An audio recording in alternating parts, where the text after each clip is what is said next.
Okay, so the biggest trend that I see is that everybody wants to sell their business, but the fact remains that they're not prepared to. And one of the biggest fallbacks of this is that they hire 1099 contractors. So a true business would hire like W-2s, they would put them on payroll. Now, in the world of blue collar, this is oftentimes hard because you want to get bids, and those bids determine who's ultimately going to get the job. And a lot of those bids come from guys that have 1099s.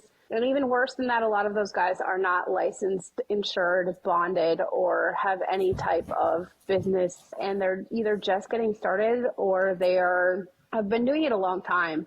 And so they just fall back on, I've had this experience for many years, so I don't necessarily need to follow the regulations of the industry, which is fine, but that's not something that you can scale or sell. So it goes back to chuck in a truck.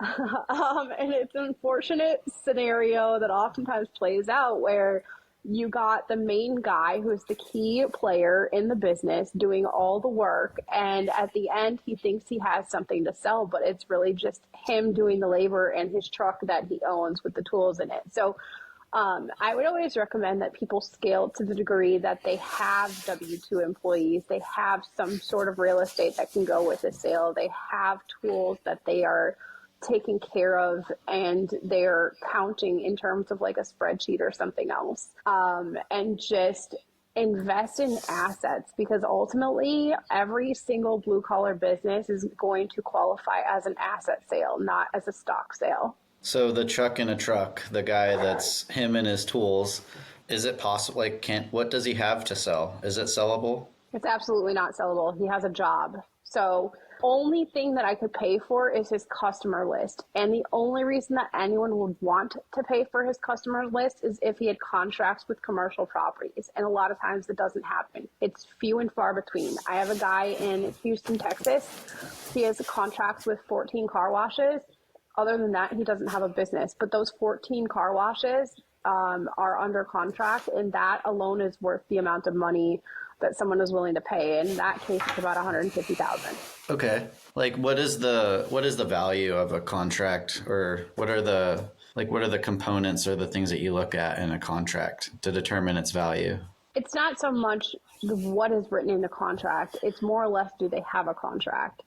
Because if you're just like a handyman putting up a fence or painting a window or like doing little tiny jobs, like the chances of that person being a repeat customer after a business goes through a transition isn't very high, because the reason that they chose your business was because of you. So being able to have the systems and operations in place is really important, so that you are not the reason that they're choosing the business. And if you are, there are other people equally as qualified and knowledgeable on any of the trades, electric, plumbing, heating, water, whatever, that could come into the home at any point should you die or move on or sell or otherwise, where the customers wouldn't be upset or like choose to go with a competitor.